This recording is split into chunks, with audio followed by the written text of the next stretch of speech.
Hello students, welcome to our channel Jyoti Sharma English grammar classes. आज हम आपको बताएंगे पास्ट इंडेफिनिट के एक्टिव पैसिव के बारे में। इससे पहले बता दें, हम आपको जानकारी दे चुके हैं पास्ट प्रेजेंट की। आज हम पास्ट इंडेफिनिट के एक्टिव पैसिव के रूलों को शॉर्ट ट्रिक के साथ सीखेंगे।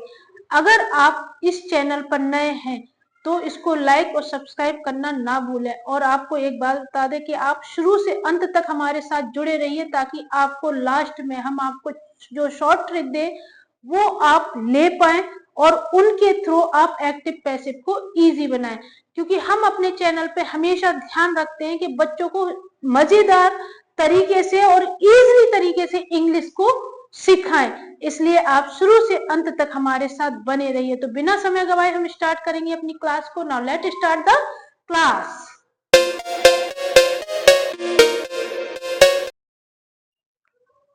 एक्टिव पैसिव पास्ट इंडेफिनिट, लेकिन मैं आपको डिस्क्राइब कर दूं। पास्ट इंडेफिनिट का मतलब होता है, पास्ट का मतलब होता है भूतकाल, यानी कि हम बीते हुए समय की बात करते हैं। तो इसी तरीके से जब हम एक्टिव पैसिव बनाते हैं तो बीते हुए समय को ही लेकर बनाते हैं। तो पहले आप देखिए कि हमने आपको टेंस सिखाए थे, टेंस के थ्रू बताया था कि पास्ट इंडेफिनिट में किस प्रकार से हम वर्ब को इस्तेमाल करते हैं। पास्ट इंडेफिनिट की जो पॉजिटिव वर्ब होती है वो कौन सी होती है? तो देखिए, सब्जेक्ट प्लस वर्ब की second form plus object.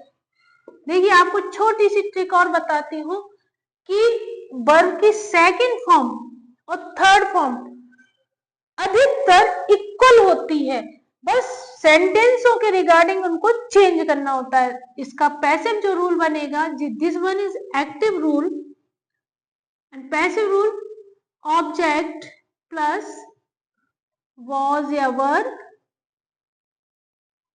Plus V3 plus Y plus subject. This one passive rule. Example, Ram completed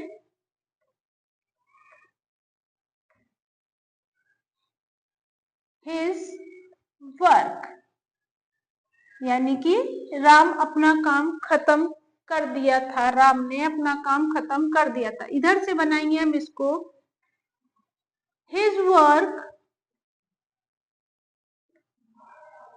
was completed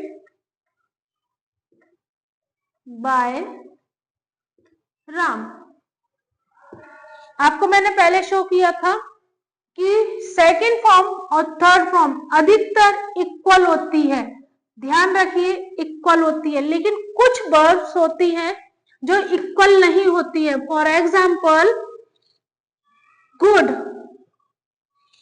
good की गुडर नहीं हो सकती है, गुड की क्या होती है? बेटर। और थर्ड फॉर्म बेस्ट। इसी तरीके से ब्यूटीफुल, मोर और मोस्ट लगा के ब्यूटीफुल बनाया जाता है।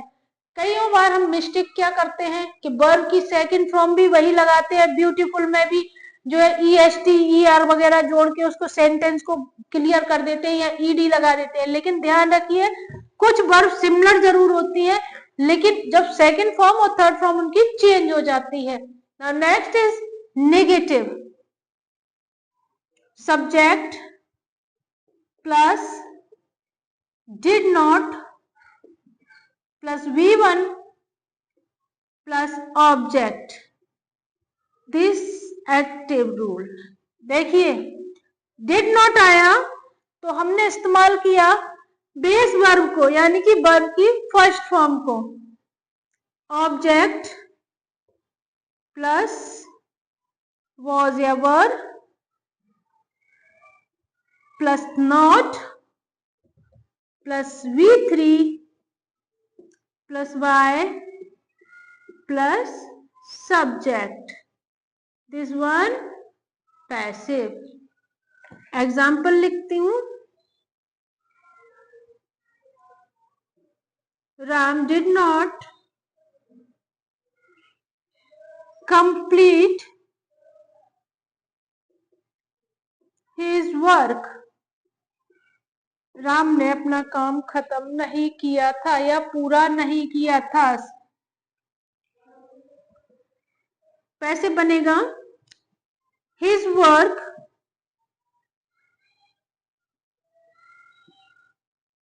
was not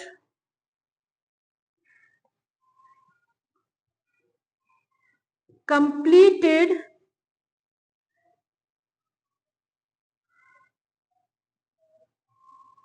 by Ram. Now next is interrogative. Did plus subject plus V1 plus object. This one active. Was were plus object plus V3 plus Y plus subject. This one is passive. Example: did Ram complete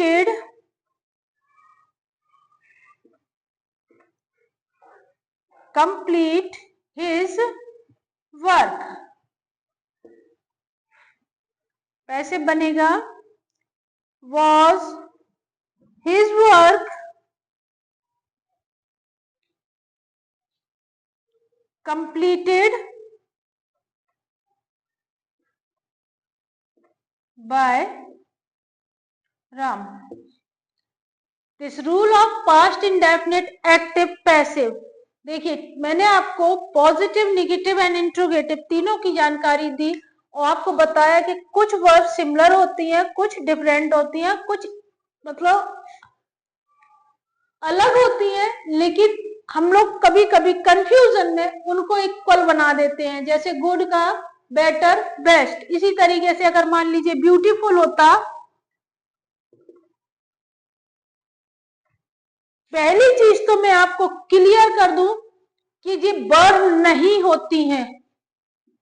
it is not a verb, यह verb नहीं होती है।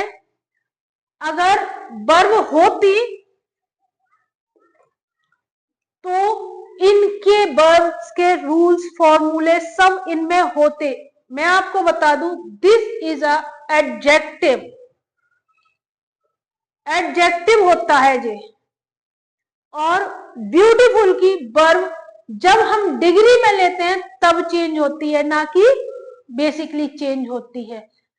And जब हम degree सीखते हैं तब हम मोर और मोस्ट का यूज करते हैं। इसलिए ध्यान रखिए कि ब्यूटीफुल वर्ब नहीं है, ब्यूटीफुल एडजेक्टिव है। मैंने आपको कहा था कि अगर आप मेरे साथ बने रहते हैं तो मैं आपको छोटी छोटी चीजें, छोटी छोटी ट्रिक बताऊंगी जिससे आपको वर्ब पहचानने में इजीली होगी।